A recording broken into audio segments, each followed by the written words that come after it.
Okay, this is going to be an amateur video. I don't even know how the sound is going to work, so bear with me. Basically, it all starts from here. Why do you choose Infernalist for a shield wall build over other classes? Because it's freaking so much better. So you first start going this way. You only need 3 ascendancy points, so just start from here. So this one is irrelevant for now, but it will come into sense. So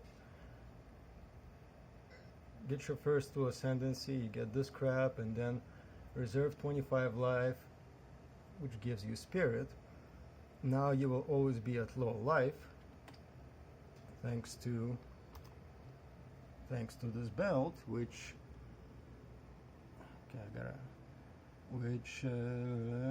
well, 75% life, so minus 25, you'll always be at low life. Therefore, this will come in handy because you're converting all your evasion into armor, which I believe is this point over here, regardless, and you regenerate life, which is nice for like DOT crap. But anyway, going on. So you get this crap first. So you get to low life, you get a shitload of spirit. Then you take this one, and that's really all you need, because 50% more. More is like more. And you don't care about being ignited because we have this node over here that makes us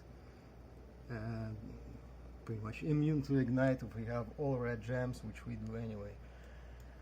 Okay, so now we have the starting point. We're gonna move on to getting up to here to pain attunement, because you're gonna do 30 more on low life, which is multiplicative, whatever that means, with this. So basically what it means is you're doing twice as much more damage, and you're always at low life.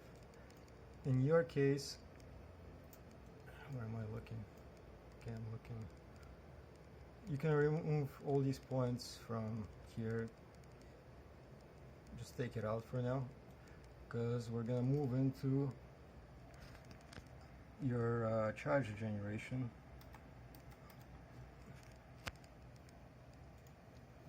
You gotta use this focus because I explained before it gives us cooldown for the Druid Prowess and whatever. Also, you need to have the same strength on both weapon sets, because when you change weapons and you have a different strength in either in your shield or whatever, your max life changes and it bugs out the low life. It's a known bug, so just keep in mind to keep your strength the same between whatever swap allocations you're doing. Anyway, you need this one just because, to make this video short. Then once you save these points, and you, in your case, I'll just use this, in your case you get rid of these up to the pain attunement, get this on your weapon swap too, just because.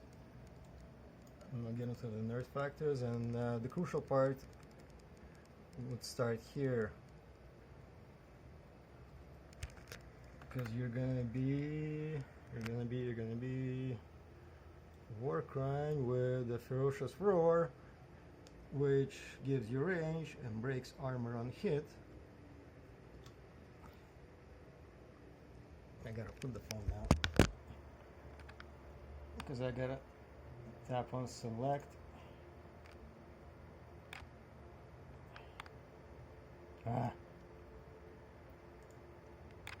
Okay, and then you socket the war cry into it, which gives you more damage for. Okay, you can read the text and figure it out. So use those save points to give you more armor, which will be consuming charges regardless, and you'll get 25 more chance to gain endurance charge. And since you'll be laying down the shield walls, you'll have another 20% chance to generate more endurance charges. So That's how you will generate your endurance charges constantly, and you want Warcry cooldown and Warcry skill speed. So you definitely want this. This is, if you don't have enough points, you can get this after, but definitely get this first and then move down to here. Then after that, your main priority would be this one. Yeah, so these ones will count for more power, which I'm not going to get into detail. You can understand why more power is better. It's only 3 points. And get the Warcry speed and cooldown. That's it. That's all you need for your second skills, for your second weapon swap. You can, I know it's going to take a lot, so you can probably remove the skill speed over here that you have. Can you save these 3 points from what I can see already? Definitely you don't need this jewel for now, so you can save all these points and get everything off from the attunement here. And what else can I say?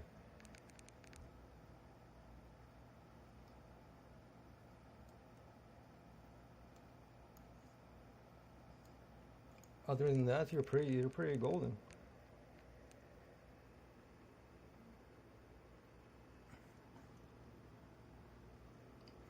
Bro, that shit looks so whack, bro. You gotta.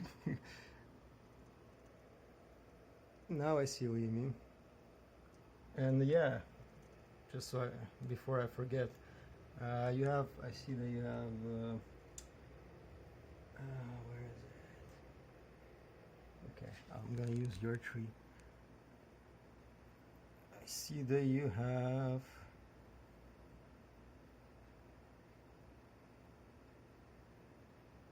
Is this mine?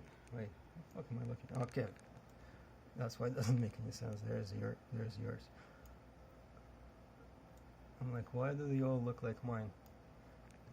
Okay, Herald of Ash is optional. I already explained. Like that's for after, because you're gonna be doing so much damage. You're gonna be overkilling shit with all that extra crit. So it takes a bit of spirit. It's not a core priority, so definitely take it out if you don't have enough. This shit costs 20 spirit as well. So put in what you want to replace that with is definitely, where is it? There. It doesn't have to be level 90 or wherever it is. It doesn't matter of the level. What you need is just to collect those remnants, and this thing here will make your cooldowns, which affects your Warcry stuff and like other shit. This is big, and you can slot in another Dire Strike for another 70% more damage on that, for another 70% increased damage on low life, along with in your other support where I use it in Scavenge Plating. So 50 here, 70 there, that's another 130. And if that's not enough damage, add Execute. 30% more damage. If that's not enough damage, shit, we'll allocate Killer Instinct. And Killer Instinct, what does Killer Instinct do? I think it's somewhere here, 60%? Yeah, another 60%. Like, dude, we got damage. And last but not least, you really don't need mana. You can use a 3% mana on Kill Jewel and use the efficiency. You can take out this and use the efficiency for less mana cost. But basically, how this flows into this all.